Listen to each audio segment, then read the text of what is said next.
Once in a village there lived a drunkard and an opium eater.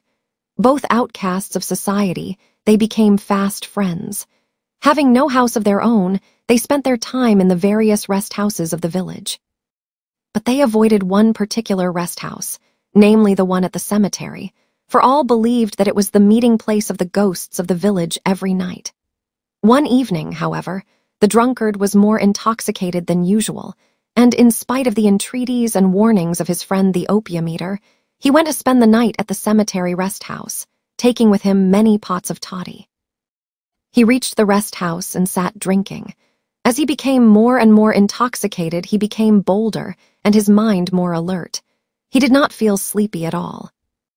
About midnight, 2 or 3 ghosts came in, but before they could suspect that he was a human being, the drunkard calmly said, "Hello, fellows, you are late today, or am I early?"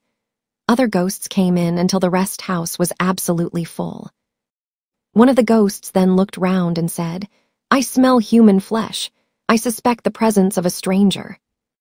"Why not count us?" suggested another ghost. The drunkard at once stood up and shouted, 1, 2, 3, 4. 1, 2, 3, 4. All correct, all correct.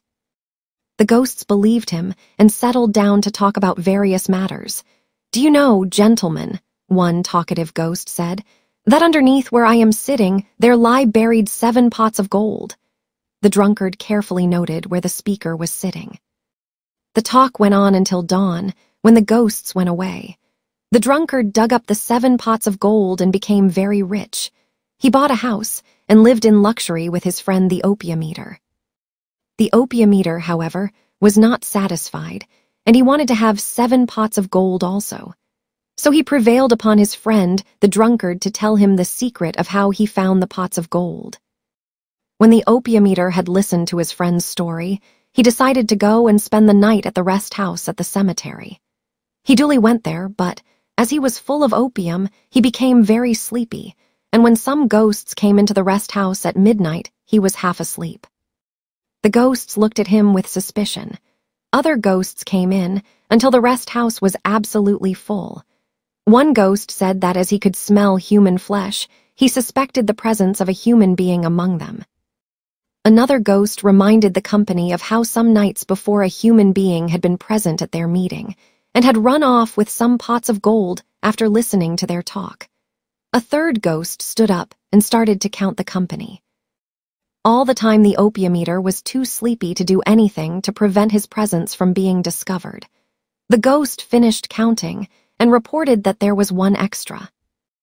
Those ghosts who had suspected the opium eater from the beginning seized hold of him and carefully scrutinized him. When they saw that he was a human being, they pulled his nose until it became full 3 yards long. Then all the ghosts left the rest house without saying anything more. The next morning, the drunkard went to look for his friend at the rest house and found him half dead with fear. The drunkard helped the opium eater to his feet and took him home. As the 2 friends walked through the village, all the villagers roared with laughter to see the 3-yard-long nose of the opium eater. "Friend," consoled the drunkard, "I will go tonight and find out the cure for your long nose." When night came, the drunkard went to the rest house, after fortifying himself with many pots of toddy. He waited until 2 or 3 ghosts came in. Then he said cheerfully, "Hello, you fellows. I came early hoping to find a human being in the rest house again. Last night I had no fun at all, for you people crowded round him and gave me no chance to get at his nose." The ghosts laughed and never suspected him. When the ghosts had all assembled, one ghost suggested that the company be carefully counted, as he could smell human flesh. But the drunkard, alert as ever, stood up and shouted, 1, 2, 3, 4. 1, 2, 3, 4. All correct, all correct. The ghosts believed him and started to talk. "By the way," said the drunkard during a full in the conversation, "we did have great fun last night with that fellow's nose. Out of sheer curiosity, I want to know whether that nose will ever be the right length again."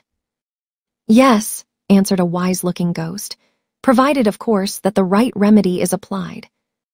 If the fellow touches the tip of his nose with a pestle, the nose will shrink half an inch, and if he does that repeatedly, it will be the right length again." The drunkard changed the conversation. When the ghosts had gone away with the coming of dawn, the drunkard returned to his friend the opium eater and told him the glad news. The opium eater used the pestle with due care and deliberation, in case his nose should become too short, and at last it was the right size again.